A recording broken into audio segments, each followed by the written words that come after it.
ओम शांती। आज 12/6/2026 साकार मुरलीचे शुक्रवारचे महावाक्य। आज बाबा त्रास आणि कटकटीतून निघण्याचा खूप सुंदर मार्ग सांगत आहेत। बाबांनी आज कर्म कूटणे म्हणजे काय तेही स्पष्ट केलं। त्याचबरोबर पहिला मजला, दुसरा मजला आणि तिसरा मजला कोणता आहे हे पण आज बाबांनी सांगितलेलं आहे। चला तर मग आजच्या महावाक्यांचे श्रवण करूया। गोड मुलांनो, सदा लक्षात ठेवा की मी अविनाशी आत्मा आहे। आम्हाला आता बाबांसोबत पहिल्या मजल्यावर जायचे आहे। प्रश्न, कोणती मेहनत तुम्हा प्रत्येक मुलाला अवश्य करायची आहे? उत्तर, बाबा तुम्हाला जे इतके ज्ञान देत आहे त्याला आपल्या मनात उतरवायचे आहे।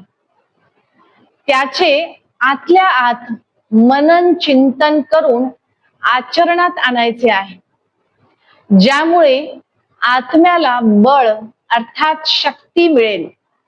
ही मेहनत प्रत्येकाने अवश्य करायची आहे। जे अशी गुप्त मेहनत करतात ते सदा हर्षित राहतात। त्यांना नशा राहतो की आम्हाला शिकविणारा कोण आहे, आम्ही कोणासोबत कोणाच्या समोर बसलो आहे, हा नशा राहील। ओम शांती। कुणी म्हटलं दोनदा ओम शांती, तर हे कुणी म्हटलं दोनदा ओम शांती?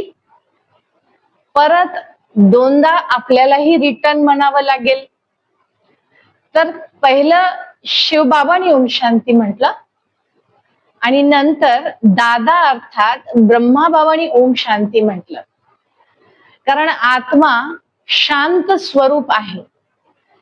शिवबाबा सदैव शांत स्वरूप आहे आणि शिवबाबा फक्त आत्मा आहेत। म्हणून सर्वप्रथम शिवबाबा ओम शांती म्हणतात आणि त्यानंतर ब्रह्मा दादा ओम शांती म्हणतात। तर आपणही दोनदा म्हणायचं आहे, ओम शांती ओम शांती। दोघांनाही आपण नमस्तेच्या रूपात ओम शांती म्हणतोय, परंतु आपण आत्मा शांत स्वरूप आहोत ही स्मृती आपल्याला ठेवायची आहे।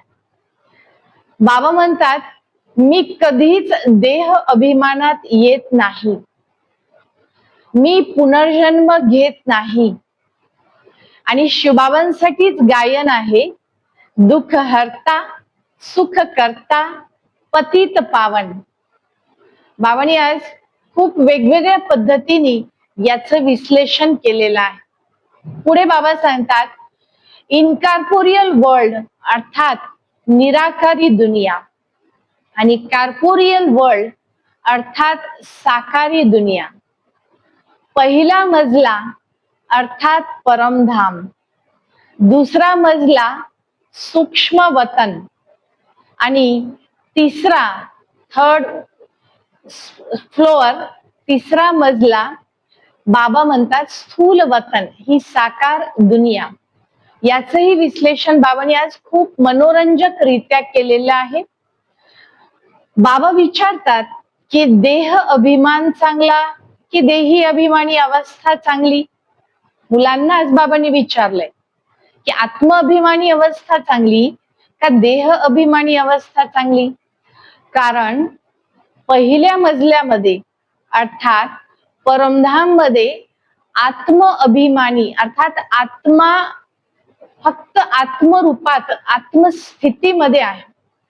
पण जेव्हा तिसऱ्या मजल्यावर अर्थात या साकार दुनियेमध्ये साकार देहात आत्मा येते तेव्हा देह अभिमान यायला लागतो।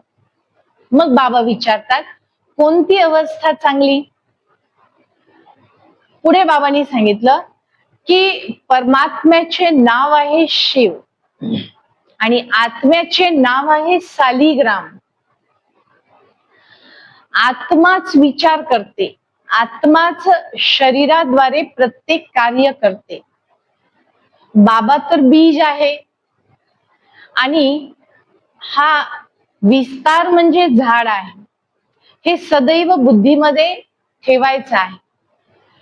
बाबा म्हणतात, बाप शिवबाबा, आपण सर्व बाबांची मुले म्हणजे आपसामध्ये भाऊ भाऊ आहोत.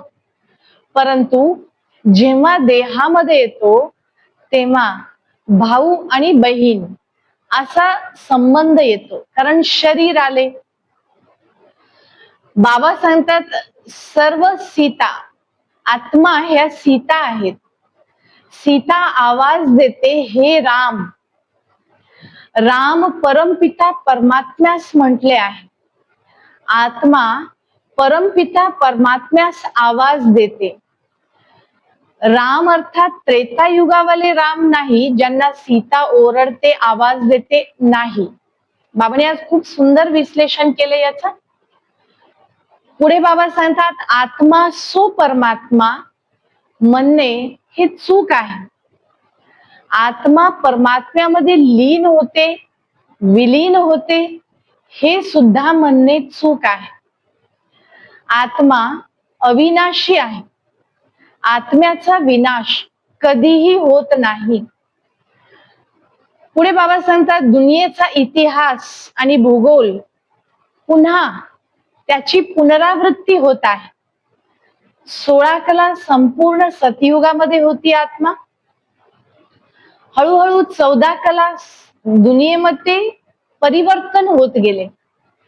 बाबा म्हणले, ही दुनिया खूप मोठा मांडवा अर्थात स्टेज आहे, रंगमंच आहे, जिथे प्रत्येक जण आपला आपला भूमिका पार्ट वटवीत आहे. बाबा म्हणतात, ब्रह्म महतत्व बेअंत आहे. तिथे फक्त आत्मा राहतात आणि तिथे आत्मा बिगर शरीर आहे. तिथे शरीर नाही, म्हणून तिथे आत्मा काही खात पित नाही, म्हणून तिथे आत्मा अभोक्ता आहे. ब्रह्म महतत्व मध्ये आत्मा खूप वेगळा पॉइंट आज बाबांनी सांगितलेला आहे.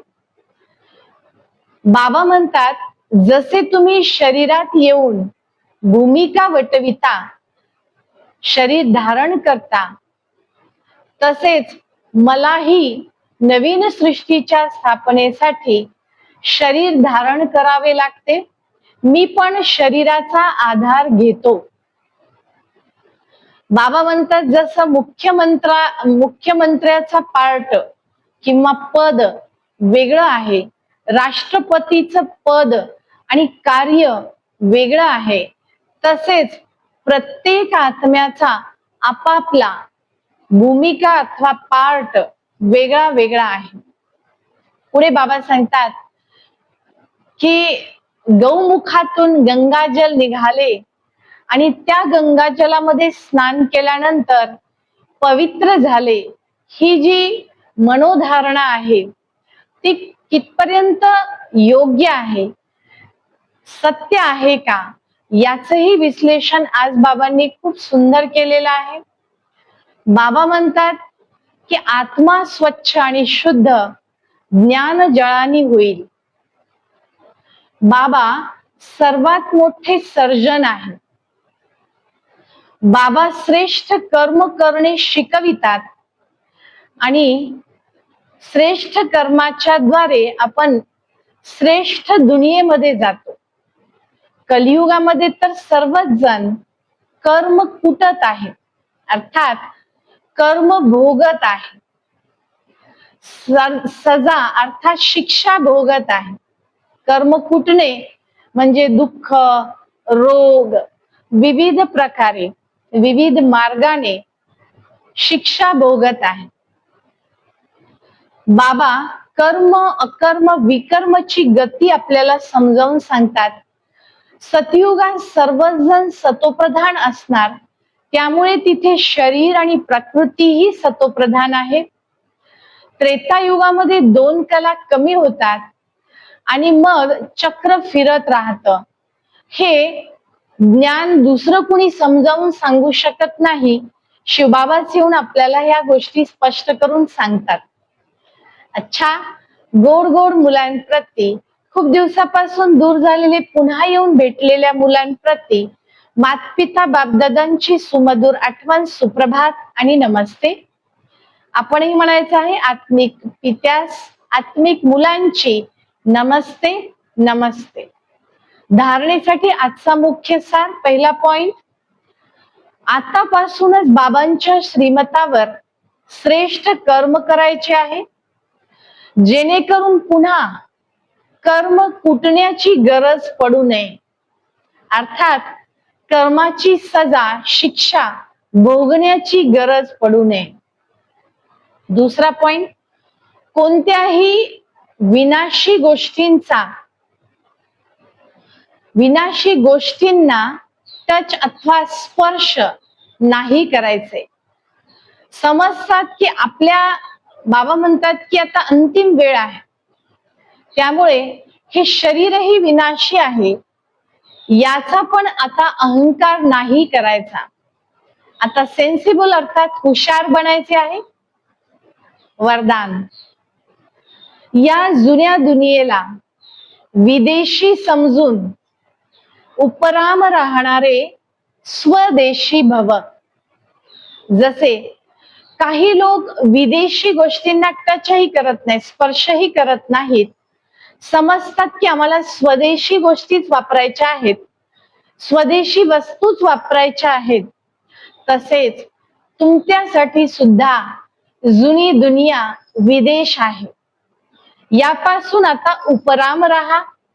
अर्थात जुन्या दुनियेच्या वस्तू, जुन्या दुनियेचे स्वभाव, संस्कार, यांचे थोडेही आता आकर्षण नको व्हायला. स्वदेशी बना, म्हणजेच आत्मिक स्वरूपामध्ये टिका. आपला उंच देश, परमधाम आठवण करा. त्याचबरोबर या ईश्वरीय परिवाराच्या नात्याने मधुवन देशाचे निवासी आहोत असे समजा आणि त्या नशेमध्ये सदैव राहा. आजचा सुविचार आहे, त्रास अथवा कटकट यामध्ये फसण्यापेक्षा नेहमी बाबांसोबत मिलन मेळ्यामध्ये राहा. खूप सुंदर सुविचार आहे.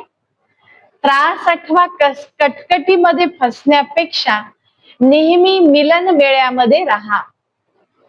आजचा अव्यक्त इशारा आहे, सदा हर्षित राहण्यासाठी आपल्या स्वभावाला सरळ बनवा आणि सहनशक्तीला धारण करा. होली हंसाची विशेषता आहे सरल चित्त, सरल वाणी, सरल वृत्ती आणि सरल दृष्टी. बाप दादा सर्वात प्रिय व जवळचे त्यांना म्हणतात जे सरळ स्वभावाचे आणि स्वच्छ मनाचे आहेत. तेच परमात्माच्या मनावर सुद्धा चढू शकतात. म्हणून आपली दृष्टी, वृत्ती, बोल सरळ बनवा, एक समान बनवा. तर या सर्व गोष्टींचं विस्तृत विश्लेषण आजच्या महावाक्यांमध्ये बाबांनी केलेलं आहे. परदेश अर्थात ही दुनिया बुद्धीने विसरायची आहे आणि स्वदेश अर्थात परमधाम आणि स्वदुनिया अर्थात सतयुग याला आपल्याला आठवण करायचं आहे. खूप सुंदर आजची महावाक्य आहेत. जरूर त्याचं आपण चिंतन मंथन करूया. ओम शांती.